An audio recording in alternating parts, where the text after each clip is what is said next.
બીજી પણ એક વાત મોટી આદતોમાં આપણે સમજવું જોઈએ.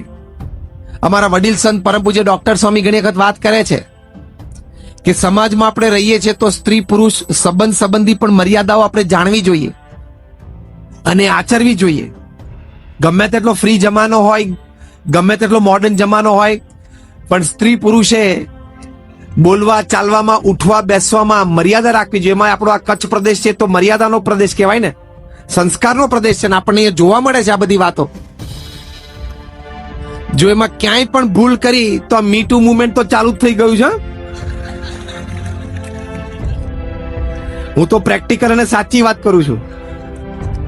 આ મી ટુ મુવમેન્ટ ચાલુ થઈ ગયું છે. એમાં 20 વર્ષ જૂની વાતો, 30 વર્ષ જૂની વાતો નીકળે છે કે નહીં? અને એમાં મોટા પ્રધાનથી માંડીને મોટા ટીવી શો ના આઈડોલ થી માંડીને ભલભલે રાજીનામા આપવા પડ્યા છે અથવા ઇન્ટુ બ્રેકેટ લઈ લીધા છે. અને હજી તો it is still the tip of the iceberg. હજી તો આ પાશેરામાં પહેલી પૂણી છે ને, હજી તો આમાં મોટા મોટા નામ ખુલવાના છે. અત્યારે કેટલાય મોટા મોટા બિચારા ધ્રુજતા બેઠા છે, આમ ધ્રુજે છે કે મારું નામ ખુલશે, ખુલશે, ખુલવાનું જ છે. પ્રમુખ સ્વામી મહારાજ એક સુંદર વાત કરતા હતા. જ્યારે આ સંબંધી વર્તન વિચારની વાત આવે ત્યારે એમની દેશી ભાષામાં ગામઠી દ્રષ્ટાંતથી પ્રમુખ સ્વામી મહારાજ એક વાત સમજાવતા. એ પોતે કહેતા કે તમે કુવામાં ડૂબકી મારો અને નીચે જઈને તમે સંડાસ કરો ને તો પણ તમે બહાર આવો પહેલા તમારું પોત બહાર પ્રકાશી જાય, આખા ગામને ખબર પડે કે તે અંદર જઈને શું કર્યું. એમ તમે ચારિત્ર સંબંધી કંઈક ખોટું કરશો ને તો એ ગમે ત્યારે બહાર આવશે.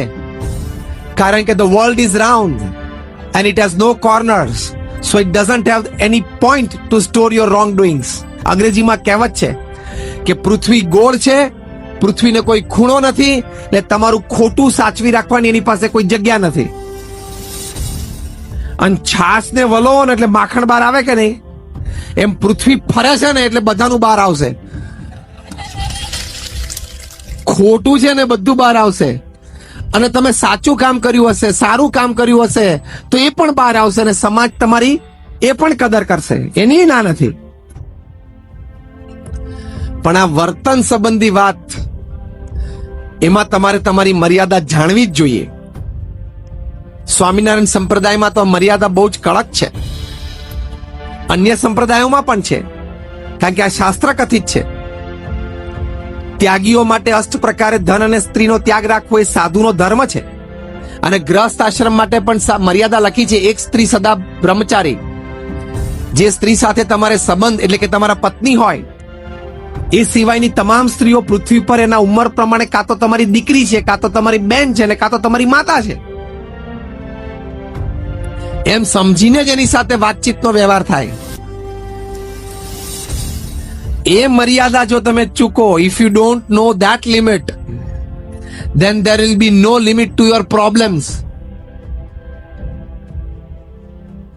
તો તમારા પ્રશ્નો, કારણ કે જો આ જે બધાએ મી ટુ મુવમેન્ટમાં રાજીનામા આપવા પડ્યા છે, આજે સવારે જ ટાટા સન્સ આટલી મોટી કંપની, એના બહુ જ મોટા આગેવાન એક્ઝિક્યુટિવ આજ સવારે એનું રાજીનામું લઈ લેવામાં આવ્યું. કારણ કે 6 સ્ત્રીઓ એની પર આક્ષેપ મૂક્યા છે છેલ્લા 1 મહિનામાં. મેં કહ્યું ને, હજી આ તો હિમશિલા છે ને, હજી ઉપર આટલું ટપકું જ દેખાય છે. આમાં તો બહુ મોટા મોટા માથા પડવાના છે. તો જો એ you should know your limits, તમને તમારી મર્યાદાઓ ખબર હોવી જ જોઈએ.